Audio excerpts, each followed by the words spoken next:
Boa tarde, meu nome é Amanda Stefanello, eu sou aluna de farmácia do Centro de Ciências Médicas e Farmacêuticas do campus de Cascavel, da Universidade Estadual do Oeste do Paraná, e eu participo da iniciação científica PIBIC Fundação Araucária da UniOeste. Hoje eu vou falar sobre o meu trabalho intitulado Avaliação do uso de fibra obtida por eletrofiação contendo óleo ozonizado na cicatrização de lesões estéreis, cujos autores, além de mim, são Carla Dil Fabrini, Thaís Soprani Ayala e Rafael Andrade Menoli, que é o meu orientador.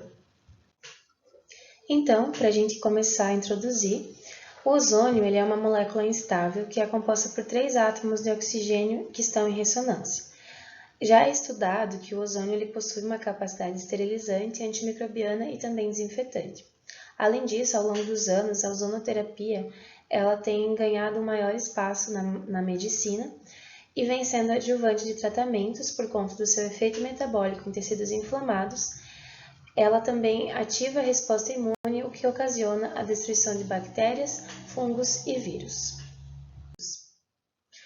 Sobre a eletrofiação, ela vem ganhando um grande potencial na produção de materiais constituídos de nanofibras. Essas nanofibras, quando elas são reunidas, elas podem dar origem a mantas e membranas que possuem características como grande área superficial específica, alta porosidade e interconectividade, o que as torna adequadas para transporte de nutrientes e medicamentos. A eletrofiação coaxial, que foi utilizada nesse trabalho, ela é uma extensão inovadora da eletrofiação básica que utiliza núcleo.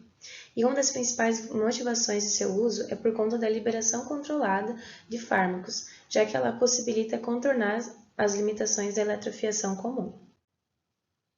Então, os objetivos gerais foram verificar o efeito cicatrizante de fibra contendo óleo ozonizado gerado por eletrofiação em lesões excionais na pele do dorso de camundongos.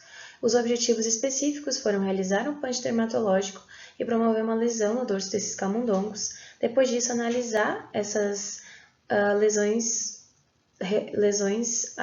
antes e pós o tratamento com a fibra, incorporada com óleo ozonizado e comparado com a lesão não tratada e a lesão tratada com a fibra do óleo não ozonizado. Depois disso, também foram analisadas histologicamente essas lesões e após o período de tratamento, verificando os parâmetros de cicatrização com óleo ozonizado, óleo não ozonizado e as não tratadas. Então, sobre os materiais e métodos, a produção do óleo de girassol ozonizado ela foi feita infundindo-se ozônio gasoso em 300 ml do óleo de girassol durante 15 horas. Após isso, foi realizada uma titulação iodométrica, onde a concentração do óleo ozonizado foi acima de 1000 mEq por quilograma.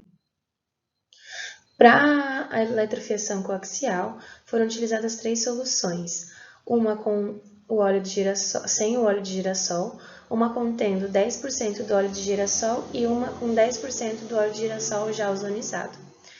Para avaliar a atividade da fibra, os animais lesionados foram divididos em 4 grupos. O grupo não tratado, que vamos chamar de G1, o grupo tratado com a fibra, sem a incorporação do óleo, que foi o nosso G2, o grupo tratado com a fibra contendo óleo não ozonizado incorporado, que é o G3, o grupo tratado com a fibra contendo óleo ozonizado incorporado, que vamos chamar de G4.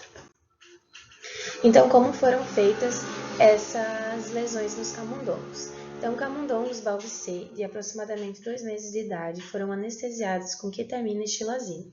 Após isso, eles tiveram o dorso raspado para retirada de pelos e essa região foi desinfectada com povidina e álcool 70.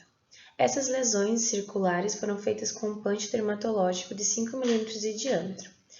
Após um dia da lesão, foram aplicadas sobre elas fibras cortadas do mesmo diâmetro dessa lesão. Então, as fibras foram adicionadas com auxílio de uma pinça em cima de cada lesão.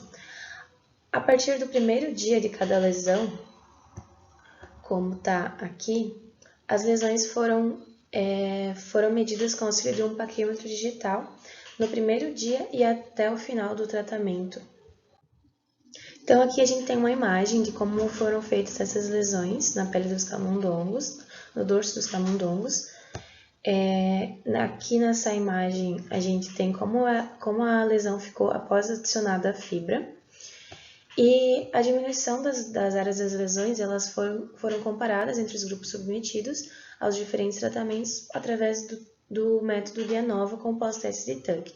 As lâminas que foram previamente preparadas histologicamente com o material das lesões foram fotografadas e posteriormente avaliado o tamanho da epiderme em micrômetros e a quantidade de infiltrado de leucócitos que estavam presentes na derme do tecido. Então, sobre os resultados de discussão. Na figura 1, que é em relação à porcentagem de redução das lesões, a gente pode observar que houve maior porcentagem de redução das lesões no grupo tratado somente com a fibra, que é o G2, quando em comparação ao grupo não tratado, que é o G1. No entanto, essa diferença ela não foi significativamente diferente. O que vem de encontro ao estudo realizado por Shen et al., 2017, que ele utilizou enxertos de micropele transportados em andaimes de nanofibras do tipo sanduíche. Analisando a figura 2A, que é sobre a análise da quantidade de infiltrado celular presente nas lesões, a gente pode observar que em relação ao G2, o grupo G4, que é o grupo tratado com a fibra eletrofiada com óleo de girassol ozonizado, obteve um maior aumento no número de infiltrado celular. No entanto, não foi significativamente diferente. O que pode ser observado também nos estudos anteriores, como o de Dubsky et al., 2012, que utilizou nanofibras preparadas por tecnologia de eletrofiação sem agulha, onde todos os grupos apresentaram níveis semelhantes de inflamação nos dias 5 e 10 do tratamento. Já na figura 2b, que é em relação à espessura da epiderme das lesões, o tamanho da epiderme a gente pode observar em micrômetros do grupo G4, em comparação aos demais grupos, teve uma maior espessura observada. Além disso, em relação ao G2 e G3, esse aumento ele se sobressaiu ainda mais, porém, na avaliação estatística, essa diferença ela não foi significativa, o que vem de encontro à pesquisa de Salgado et al., 2007, em que animais dos grupos tratados apresentaram epiderme mais espessa do que a epiderme íntegra do grupo controle.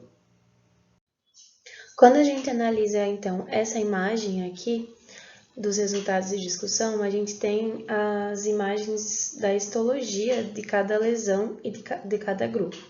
Então, a gente tem as lâminas histológicas do G1, aqui em cima, do G2, do G3 e aqui embaixo, está um pouco escondido, o G4. O que a gente pode observar é que tem uma diferença na espessura da epiderme do G4, que é esse aqui embaixo, em relação aos demais grupos. Além disso, o infiltrado celular, que são as células que aparecem aqui com o núcleo mais rosado, a gente percebe que entre os grupos a quantidade de infiltrado celular foi similar. Então, sobre as conclusões, os resultados eles se mostraram promissores, ainda que não estatisticamente significativos, porque em relação ao grupo tratado com a fibra eletrofiada com óleo de girassol ozonizado, que é o nosso G4, na análise histológica o mesmo mostrou-se maior do que aquele que era tratado apenas com a fibra, que é o nosso G2. Além disso, na análise do tamanho das lesões, houve um aumento na porcentagem de redução das lesões no grupo tratado somente com a fibra, que é o G2, em comparativo ao grupo controle, que é o nosso G1. Em relação à quantidade de infiltrado celular que estava presente, o grupo tratado com a fibra eletrofiada com óleo de girassol ozonizado, G4, ele teve um maior aumento no número de infiltrado celular do que em relação ao grupo G2. Mais estudos eles são necessários acerca da ação da fibra eletrofiada contendo óleo de girassol ozonizado na cicatrização de feridas. Porém, os resultados eles nos indicam que essa fibra, em conjunto com o óleo, ela tem essa capacidade promotora de cicatrização. Então, os meus agradecimentos eles vão para a Universidade Estadual do Oeste do Paraná, em conjunto com o Laboratório de Imunologia Aplicada, pelo apoio e pela oportunidade, e a Fundação Araucária pela bolsa concedida. Obrigada a todos pela atenção.